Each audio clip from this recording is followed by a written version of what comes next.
সবার প্রথমে সকলকে জানাই মহাবীর হনুমান জয়ন্তীর অনেক অনেক শুভেচ্ছা এবং অভিনন্দন। তো বন্ধুরা, এই বছর হনুমান জয়ন্তীর দিনে আমি সারাদিন কি করলাম এবং কোথায় পুজো করলাম সবটাই কিন্তু আজকে এই ভিডিওর মাধ্যমে তোমাদের সাথে শেয়ার করব। তাহলে চলো প্রথম থেকে ভিডিওটা শুরু করা যাক। সো হ্যালো এভরিওয়ান, আমি Arpita and welcome back to our new video. তো বন্ধুরা, তোমরা তো বুঝতেই পেরে গেছো যে আজকে আমি ব্লগটা কী নিয়ে বানাচ্ছি। তো তোমরা তো বুঝতেই পেরে গেছো যে আজকে হনুমান জয়ন্তী, তাই তোমাদেরকে জানাই অনেক অনেক শুভেচ্ছা হনুমান জয়ন্তীর জন্য। তো এইদিকে দেখো, আমি কিন্তু সকাল সকাল আজকে স্নান করে শাড়ি পরে রেডি হয়ে নিয়েছি। আর এই যে কানেরটা দেখছো, এই কানেরটা আমাকে এই বছর অর্ঘ্য আমার বার্থডের দিন আমাকে গিফট করেছিল, কিন্তু আমার কানেরটা একদমই পরা হয়নি। আর তার জন্য অর্ঘ্য খুব রাগও করছিল যে কেন তুমি কানেরটা পরো না। তো আমি বললাম যে একদিন তো অবশ্যই পরবো, তো আজকে পরলাম ফাইনালি। আর এইদিকে দেখো, আমি কিন্তু তোমার সাথে গল্প করতে করতে রেডি হয়ে নিয়েছি। আর এখন যাব আমি সোজা নিচে, কারণ অনেকক্ষণ ধরে অর্ঘ্য আমার জন্য ওয়েট করছে, কারণ আমাকে নিয়ে যাবে শগুনাতে, যেখানে আমি পুজো করব। আর নিচে এসে দেখি অর্ঘ্য সমস্ত কিছু কেনাকাটা করেই রেখেছে। যাক, ভালোই হয়েছে, আমার আর কিছু কেনাকাটা করতে হবে না।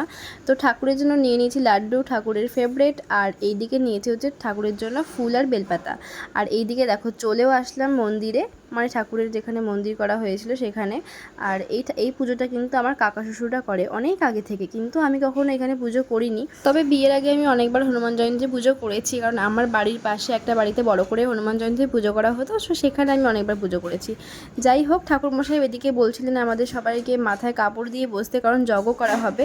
আর এদিকে দেখো, আমাদের যজ্ঞ কিন্তু কমপ্লিট হয়ে গেছে, আর আমাদের অঞ্জলি নেওয়া কিন্তু কমপ্লিট হয়ে গেছে। তাই ঠাকুরমশাই বললেন যে যার যারা ধূপকাঠি মোমবাতি তোমরা কিন্তু ঠাকুরকে দেখাতে পারো। তো সেটাই করে নিলাম, ধূপকাঠি মোমবাতি ঠাকুরকে দেখিয়ে নিলাম। আর এইদিকে তো পুজো কমপ্লিট হয়েই গেছে, আর এখন যাব সোজা বাড়ির দিকে। আর এইদিকে তো আমার মামি শাশুড়ি আমার বাড়ি যাওয়ার কথা শুনে রেগেই গেছিলো, কারণ আমি যেখানে পুজো করেছিলাম তার পাশেই হচ্ছে আমার মামা শ্বশুরের বাড়ি। আর আমার মামি শাশুড়ি আমাকে সেদিন আসতেই দিচ্ছিল না, বলছিল যে তুই কখনো আসিস না, আজকে থেকে যাবি আর খাওয়া দাওয়া করে যাবি। তারপর আবার সন্ধ্যাবেলা হনুমান মন্দিরে আবার খিচুড়ি ভোগ দেওয়া হবে, তাই ভাবলাম যে একবারে থেকেই যাই, আর সন্ধ্যাবেলা একবারে প্রসাদও নিয়ে যাবো, খিচুড়ি প্রসাদ বাড়ির দিকে। আর এইদিকে দেখো, আমি কিন্তু খেতে বসে পড়েছি। আর আজকে হয়েছিল মামি বাড়িতে নিরামিষ, তো সেটা নিয়ে এখন খাওয়া দাওয়া করে নেব। তো আজকের মতন ভিডিওটা এতটুকুই। ভালো লাগলে অবশ্যই লাইক কমেন্ট অ্যান্ড শেয়ার করে দিও। দেখা হচ্ছে নেক্সট কোনো ভিডিওতে। তো আজকের মতন টাটা, বাই বাই।